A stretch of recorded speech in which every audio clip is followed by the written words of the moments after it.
जय माता दी दोस्तों, आज हम इस वीडियो में बात करेंगे आज यानी सकट चौथ का चांद कब निकलेगा।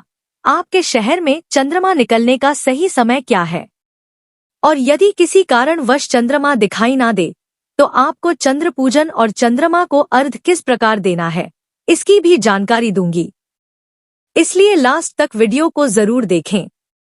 दोस्तों, सकट चौथ के व्रत में महिलाएं पूरे दिन व्रत रखती हैं और शाम के समय भगवान गणेश जी की पूजा के बाद चंद्रमा को अर्घ्य देकर ही अपना व्रत खोलती हैं।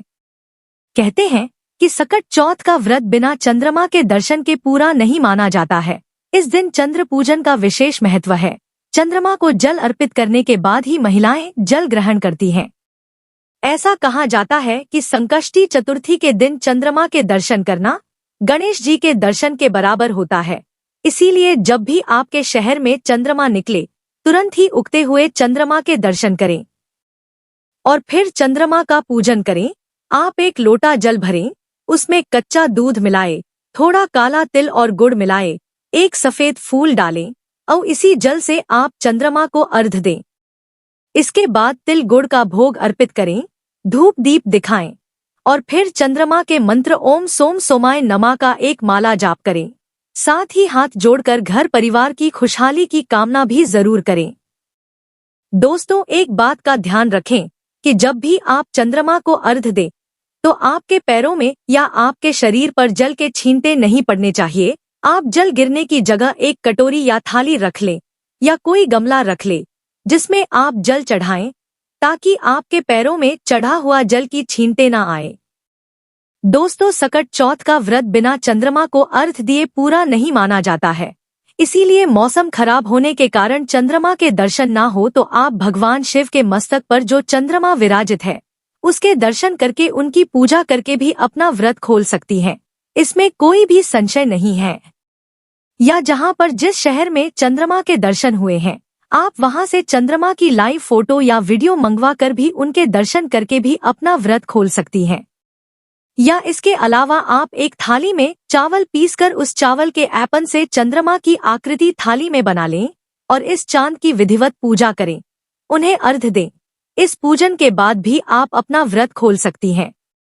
तो चलिए जानते हैं कि इस बार सकट चौथ के दिन चांद निकलने का सही समय क्या है। तो दोस्तों, हर शहर में चंद्रमा निकलने का समय अलग अलग होता है। तो यहाँ मैं आपको कुछ शहरों के नाम बताऊंगी, उनका समय भी बताऊंगी। यदि आपके शहर का नाम इस लिस्ट में नहीं है तो आप कमेंट बॉक्स में अपने शहर का नाम लिखकर अपना टाइम जान सकते हैं। चलिए अब जान लेते हैं कि सकट चौथ के दिन आपके शहर में चांद निकलने का सही समय क्या है।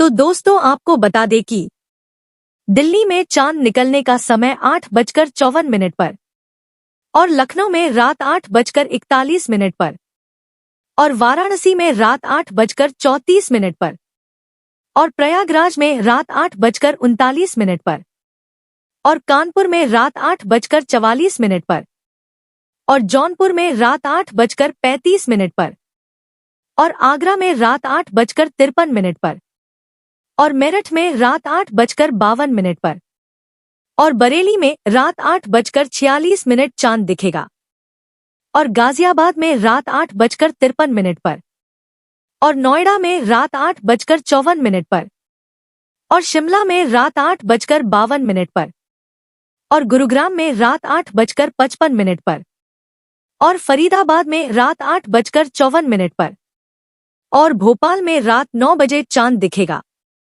और जयपुर में रात 9:03 पर और रांची में रात 8:27 पर और पटना में रात 8:25 पर और नागपुर में रात 8:55 पर और हैदराबाद में रात 9:02 पर और देहरादून में रात 8:49 पर और बेंगलुरु में रात 9:10 पर और चंडीगढ़ में रात 8:54 पर और मुंबई में रात 9:23 पर और मंडी में रात 8:52 पर और नैनीताल में रात 8:44 पर और कोलकाता में रात 8:15 पर और चेन्नई में रात 8:59 पर और मसूरी में रात 8:49 पर और गोंडा में रात 8:37 पर और इंदौर में रात 9:07 पर और पीलीभीत में रात 8:44 पर चांद दिखेगा।